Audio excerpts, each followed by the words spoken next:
They were days from signing divorce papers until an unexpected inheritance made them millionaires overnight. But instead of saving their marriage, it unearthed a secret that would tear them apart in a way money never could. Rain tapped gently on the windshield as the Volvo coasted into the driveway of the modest brick house in suburban Cincinnati. Inside the car, silence stretched like wire-tight humming. Daniel kept his hands on the steering wheel even after the engine shut off. Beside him, Claire clutched her handbag like it might save her from drowning. It had been 6 months since they stopped pretending, since the last time they'd touched without flinching, since they'd stopped talking about children, vacations, or anything that required a future. Claire finally broke the silence. "You could have told me about the hearing." Daniel's jaw flexed. "I didn't think it mattered anymore." She gave a breathy laugh, bitter and small. "Right, because money never matters." They stepped inside the house like two strangers trespassing in their own lives. The furniture had started collecting dust. A wedding photo still sat on the mantel, angled away as if embarrassed to look at them. 2 years ago, Daniel's estranged uncle, his mother's older brother, Louis, had died in New York. A reclusive art dealer with a disdain for family, Louis hadn't spoken to Daniel in over a decade. His death barely made a ripple in their lives. But last month, out of nowhere, a letter had arrived from a Manhattan law firm.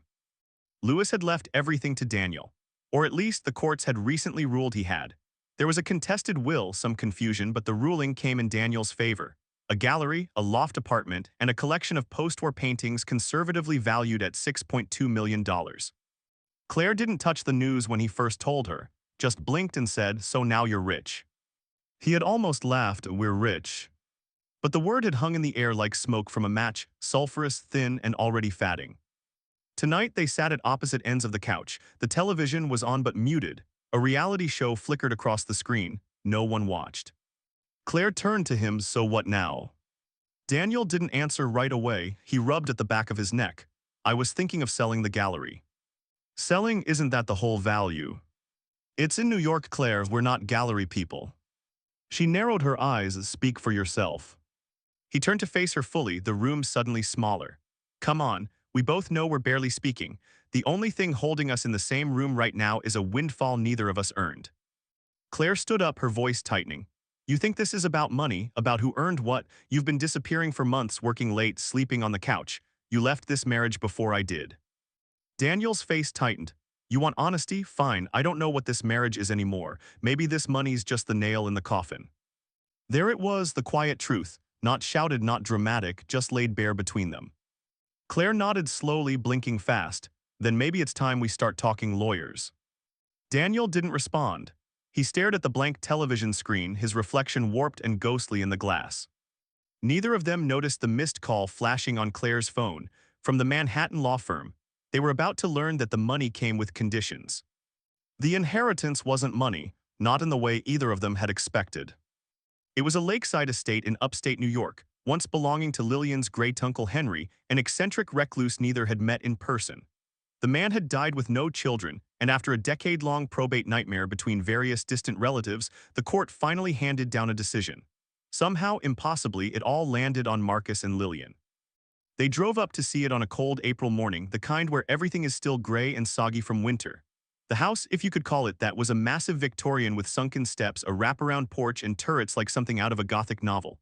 The paint was peeling, shutters hung by rusted nails, but beneath the decay there was grandeur, potential. Marcus saw numbers, the Zillow range, the land value, what a developer might pay if they gutted the whole thing and turned it into a boutique hotel. Lillian saw ghosts, dust in the air that felt like memory, a garden that once must have bloomed with peonies, rooms that echoed with stories. He wanted to sell, she didn't. "It's our way out, Lil," he said, leaning on the banister of the front porch, eyeing the lake glittering in the distance. "We sell this, split it, and walk away clean. You can start over in Maine or wherever the hell you wanted. I can finally get out of that shitty condo and—" "I'm not selling it," she said quietly, "not yet." Marcus turned to face her, already exasperated. "It's a pile of rot, Lillian. It'll cost more to fix than it's worth." "Then why do you want to sell it so bad?" That shut him up, and it wasn't a rhetorical question. The truth was, he didn't care about the house. He cared about what it symbolized, an escape hatch. One neither of them had when they were clawing at each other over therapy bills and resentments disguised as to-do lists. But now, here was this old, breathing thing, haunted maybe, but real, and it changed the rules. The legal papers weren't final yet. The house was in both their names. Selling required both signatures. So they stayed. Not together, not exactly. Marcus took the guest bedroom, Lillian claimed the master, the plumbing hissed, the heat was unreliable. The fridge ran on a generator they had to start manually every morning. They cooked with gas, fought over nothing, and started making lists. Lists of what to repair, lists of what to throw out, lists of what used to matter. Lillian found a photo album in the attic. Yellowed pages, people smiling in black and white, one of whom she swore looked just like her mother.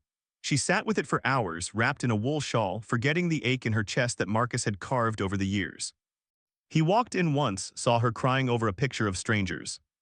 "Everything okay?" he asked, softer than usual. She nodded, just remembering. "You didn't know them." "Still feels like I did." They said nothing for a long moment. Then he sat across from her on the dusty floorboards, his knees popping in protest. He didn't reach out, didn't comfort, just sat. That was new. Outside, the lake shifted with wind, cold and ancient. In town, word spread. The old Montgomery estate had new owners. Locals knocked, offering stories and tools and pie. A woman named Karen from 2 houses down brought a ladder and a casserole. Marcus flirted. Lillian pretended not to care. But she did. She started writing again, old poetry half-formed and clumsy. Marcus started fixing things badly at first. He broke 2 faucets and shorted the laundry room lights. But each time he failed, he tried again. That too was new. The house, for all its decay, seemed to stitch them back together in strange, quiet ways. Not with love exactly, not yet, but with presence, with work, with shared silence. Until one morning Marcus found a letter, postmarked from the county courthouse, addressed to Lillian. He opened it, and what he read would change everything. Marcus didn't tell her about the letter right away. He sat with it on the back porch, smoking a cigarette he hadn't touched in 6 years. The letter was short, clinical. A legal notice, someone else was contesting the inheritance. A man named Peter Langley. Claimed he was a direct descendant of Henry's brother, born out of wedlock but legally acknowledged in a will none of them had known existed. If the claim was validated, the estate would be reassessed. The inheritance split, possibly invalidated. Worse, if fraud or misrepresentation was found in the original ruling, Marcus and Lillian might be liable for damages, for restoration of assets, even back rent on the property. And the worst part, the letter had arrived 2 weeks ago, meaning someone, maybe a neighbor, maybe that sweet woman Karen, had intercepted it and passed it along late. Or maybe Peter Langley had wanted it that way. He crushed the cigarette underfoot, heart pounding. That night, Lillian was humming in the kitchen. She'd found fresh eggs at the market, was baking something. She looked alive, something he hadn't seen in years. He almost told her. Almost. Instead, he shoved the letter into the old cigar box in the hall closet, beneath broken keys and a rusted pair of garden shears, and told himself he needed time, needed to protect her, needed to figure out what it all meant. The next morning, she woke him up at dawn. "Come see," she whispered, tugging at his wrist. He followed her out to the porch, half asleep. The lake was still. Soft light stretched across the water like spilled gold. "They're loons," she whispered, pointing to the pair of birds floating near the dock. "They mate for life." He looked at her. "You always say that like it's a good thing." She smirked, but her eyes stayed on the water. "Maybe it is." For a moment, he thought about telling her everything. About the letter, the challenge, the man who might take it all. Instead, he asked, what if we just kept it, the house, I mean, what if we fixed it up for real? She blinked. "You mean live here?" "I mean maybe not sell it, maybe not split everything and run, maybe just see what happens." Her face was unreadable. "That's not what you said when we got here." "I know. And it won't fix what we broke." He looked down at the porch boards. "No, but it might give us something else." They didn't kiss, didn't touch, but that morning felt like something had shifted. Like maybe, just maybe, their story wasn't over yet. That night, Lillian found the cigar box. She wasn't looking for secrets. She was searching for matches. But when the letter fell out and she read it, standing barefoot in the hallway, something cold settled in her chest. The man's name, Peter Langley, a claimant, a stranger, a threat. And Marcus had known. He heard her voice before he saw her. "You lied to me." The fight wasn't loud, it was worse than loud. It was the kind of argument that unfolded in low tones and long silences, where every sentence carried the weight of everything left unsaid. "I found the letter," she said, holding it between her fingers like it might burn her. Marcus froze in the doorway, hair damp from the shower, towel slung over his shoulder. "I was going to tell you." When her voice cracked, after the house was gone after he kicked us out. No one's kicking us out, Lil. It's just a claim he might not even have a case. But you knew you hid it. Her eyes shimmered, angry and hollow. You're still hiding. He stepped forward, towel slipping. I didn't want to scare you. She laughed once, sharp and bitter, so instead you lied again. That word again echoed in his gut, because she was right. This wasn't new. This was the old version of him, the one who used silence as a shield, who avoided conflict until it bloomed into crisis. He rubbed his face. I didn't want to lose what we were starting to rebuild. She stared at him. Rebuild? Marcus, we're living in a drafty tomb, pretending old furniture and half-fixed faucets are therapy. Then why haven't you left? He shot back. You could've the minute we got here, but you didn't. Silence, her face softened only for a moment. Because I thought maybe, she shook her head, doesn't matter. He stepped closer, but she backed away. Don't.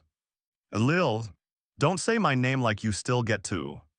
She didn't sleep in the master bedroom that night. She took a blanket to the porch swing and stared out over the dark lake, listening to the wind scrape through the trees. By morning, the man was theirs. Peter Langley arrived in a silver rental car, khakis pressed, blazer too clean for the mud of upstate spring. He was early 40s, confident, with a lawyer's smile and eyes that didn't blink enough. You must be Marcus, he said, stepping out with a file folder in hand. And Lillian, I presume. Lillian crossed her arms. What do you want? He held up the folder. To discuss terms, I believe we can avoid litigation if we find common ground. Marcus stepped forward. What kind of terms? Peter glanced at the house, then the lake. I want half of everything, the house, the land, the antiques. If you agree, I'll drop the case. Lillian's voice was steel. And if we do? Peter shrugged. Then I let the court sort it out. Could take years. Meanwhile, you'll owe me back rent for occupying property that might not be legally yours. He handed Marcus a business card. Think it over. I'll be in town all week. They watched him drive off in silence. Then Lillian spoke. Sell it. Marcus turned. What? Sell it, Marcus. Give him what he wants. Let him have it. I'm done. She meant it this time. That night, Lillian packed a suitcase with mechanical calm. A few sweaters, her notebooks, the photo album from the attic. No theatrics, no sobbing, just methodical retreat. Marcus leaned against the doorframe, arms folded. You're really going? She didn't look up. You lied to me. Again, you chose silence again, and I let myself believe the house was changing things. His voice was hollow. It was. No, she said, zipping the suitcase. I was changing, you were just hiding better. The words hit like gravel in his mouth. He wanted to argue, to explain, to defend himself with some noble reason for withholding the letter. But he had nothing, nothing but the bitter truth. Fear had won. She paused at the door. Do whatever you want with the house, fight him, sell it, burn it down, I don't care anymore. And she left. No dramatic goodbye, no chase, just the echo of the screen door slamming behind her. For 2 days the house was silent. Marcus wandered the halls like a ghost, touching the banister, staring at walls half-painted from their failed renovation efforts. He didn't eat much, slept even less. The birds still sang in the morning, the lake still shimmered. But without her, the place felt like what it truly was. A mausoleum filled with the bones of other people's memories. On the third day, Marcus called Peter Langley. I'm not selling, he said. Peter's voice was amused. Then I'll see you in court. Maybe, Marcus said, but not before I dig into your claim. A pause. You think you're the first guy to bluff, Peter said, his tone sharpening. I've got records, documents, you're wasting your time. Maybe, Marcus repeated, but I've got time now. He hung up. For the first time in years, Marcus felt something like purpose. It wasn't about the house anymore, not really. It was about making something right, even if it came too late to save his marriage. He went into town, met with the Historical Society, dug through county archives. He learned about the Montgomery lineage, about Henry's brother James and the child born during an affair with a housemaid who disappeared 2 years later. He found her name, Edith Langley. Peter's great-grandmother, if his story held. But what Marcus found next was strange. A death certificate for Edith, dated a full year before Peter's supposed grandfather was born. The timing didn't add up. He double-checked, triple-checked. The records were fragile, handwritten, and conflicting. But one thing was certain, if Edith died in 1936, she couldn't have given birth in 37. Marcus sat with the documents spread across the kitchen table, coffee growing cold beside him. He stared at them for hours, heartbeat louder than the ticking clock. Peter Langley was lying. And now Marcus had proof. Marcus didn't rush to call Peter. Instead, he drove the documents to a lawyer in town, a sharp, no-nonsense woman named Evelyn Drake who had a reputation for exposing fraud like it was sport. She wore tailored suits and no wedding ring, and when Marcus handed her the death certificate, she smiled like a woman who just found a crack in the dam. "This is something," she said, running a fingertip over the yellowed edges. "It's not ironclad yet, but it smells like perjury." "What's the next step?" Marcus asked. Evelyn leaned back, laced her fingers together. "You let me handle it, and if Peter's bluffing, we'll find out fast." The following morning, Peter showed up again. No smile this time, just tension. His hands were clenched into fists tucked deep into his coat pockets. "You think you're clever," he said, standing at the foot of the porch. Marcus didn't bother to answer, just stared down at him with the calm of someone holding a loaded deck. Peter exhaled hard through his nose. "You got no idea what you're messing with." "I think I do now," Marcus said. "You're not a Langley, you're a liar. And you forged documents to steal something that never belonged to you." Peter stepped up onto the porch, two boards creaking beneath his polished shoes. "You can't prove anything." Marcus reached into his back pocket and unfolded a copy of the death certificate, held it out like a playing card. Peter didn't take it, he just stared at it, face blank but eyes twitching. "I don't need to prove it," Marcus said. "My lawyer will." Peter scoffed, turned away, but his movements weren't so cocky now. "You won't see me again." And he didn't. Not for 2 weeks. Not until a certified envelope arrived from Peter's legal counsel, an official withdrawal of claim, citing insufficient standing and documentation errors. Evelyn sent Marcus a one-line email, told you he was bluffing. Marcus didn't celebrate, he just stood in the kitchen, letter in hand, staring out the window at the lake. The victory tasted hollow. Because Lillian was still gone. He thought of calling her more than once, even dialed the number, but he couldn't press send, because what did he have to offer now? A crumbling house and a clean deed. The next day, the doorbell rang. He opened it expecting a delivery, maybe more paperwork, but it was her. Lillian. She looked different, not sad, just still, as if the wind didn't move her anymore. "I heard about Peter," she said. He nodded, "Word gets around." She stepped past him into the foyer. "You fought him." "I did." She turned to face him. "Why?" The question pierced deeper than it should have. He swallowed. "Because I was tired of running, tired of hiding, and because I wanted to protect something, even if it was just this place." She stared at him, long and unreadable. "You really think this house is worth all that?" "I don't know," he said honestly, "but I think you were." Something flickered in her eyes, grief or hope, he couldn't tell. She sat on the bottom stair where the varnish had faded into a dull gray patch. "I've been in my sister's guest room," she said softly. "Every morning I wake up to a world that feels temporary." He leaned against the wall. "You're not the only one." Silence stretched between them, but this time it didn't hurt. She looked up. "I don't want to come back for the house." He nodded. "I didn't ask you to. But I do want to finish what we started, just to see." He didn't move, didn't smile, but something settled in his chest, slow, quiet, and real.